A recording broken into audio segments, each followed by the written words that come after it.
নমস্কার, শুভ সন্ধ্যা। আশা করছি সকলে খুব ভালো আছেন। আমার নতুন একটি ভিডিওতে আপনাদের সকলকে জানাই স্বাগত।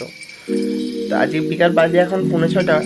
আমরা বেরিয়ে পড়েছি, আজ যাচ্ছি সন্ধ্যা আরতি দেখার জন্য আমাদের বাড়ির কাছে যে জগন্নাথ মন্দিরটা, ওখানে। তো আমরা বেরিয়ে পড়েছি, আর এই দেখো মন্দিরটা প্রায় চলেই এসেছি কাছাকাছি।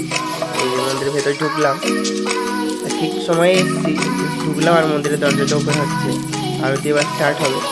তো আমাদের বাড়ির কাছ থেকে তো তা প্রায় 10 থেকে 15 মিনিট হাঁটা পথ।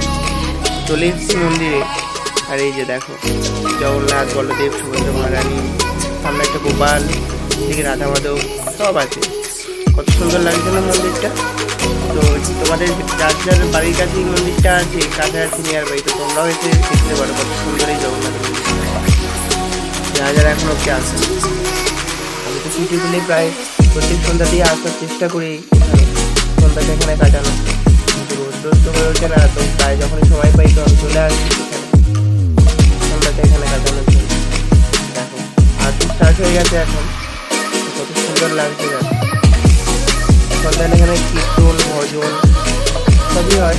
তো আরতি সেগুলো বাজছে এখন, তো সেগুলো আমি সাউন্ড দিতে পারছি না, তোমরা জানোই কেন। সুন্দর লাগছে আরতিটা, মানে এখানটা এলে জাস্ট মনটা অন্যরকম ফিলিং, শান্ত হয়ে যায় মনটা।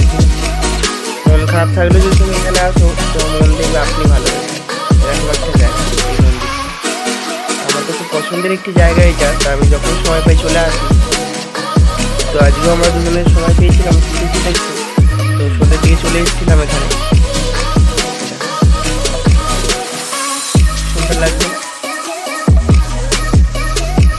সামনে আবার জন্মাষ্টমী, জন্মাষ্টমীতে এখানে প্রচুর ভিড় হয়। গোপাল আছে যেহেতু এখানে। আর তো এই মন্দিরের পাশে এর সাথে একটা ভোলে বাবারও মন্দির রয়েছে, ভোলে বাবাও বিরাজ করেন এখানে। কি সুন্দর লাগছে না ভোলে বাবা। দাঁড়াও, মন্দিরটা তোমাদের পুরো ঘুরিয়ে দেখা যাবে। এ দেখো খুব একটা বেশি বড় না মন্দিরটা, তাও ওরই মধ্যেই খুব সুন্দর একটি জায়গা। এই দেখো কি সুন্দর লাগছে না মন্দিরটা। আর এনাকে চেনো কি? ইনি হচ্ছে জগৎগুরু শিল প্রভুপাদ। তো মন্দির ঘোরা আমাদের কমপ্লিট, এরপরে আমরা বাড়ি চলে এসেছি। বাড়ির গোপালের জন্য নিয়ে এসেছি কুলার মিস্ত্রি। দেখো তো আমার ভিডিওটি যদি ভালো লেগে থাকে তো একটা লাইক আর একটা কমেন্ট করে দিতে ভুলো না, আর কমেন্টে রাধে রাধে লিখুন।